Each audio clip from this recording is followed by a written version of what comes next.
Sir Keir Starmer is wrong to label demands for a national inquiry into the child rape gangs scandal as a right-wing bandwagon.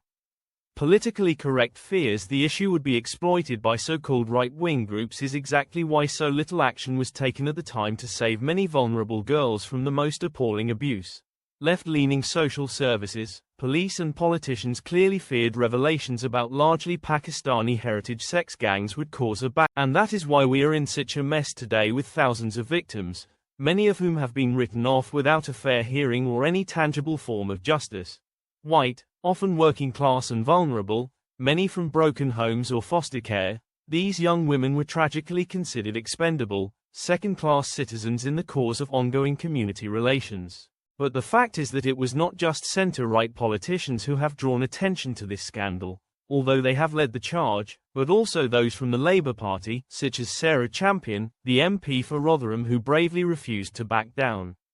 She did so despite receiving death threats and being forced to resign as Shadow Equalities Minister by the left wing of her own. While there have already been inquiries into the scandal, as the PM insists, these have been limited in their scope, when the reality is this sexual exploitation has been going on for decades in many parts of our country.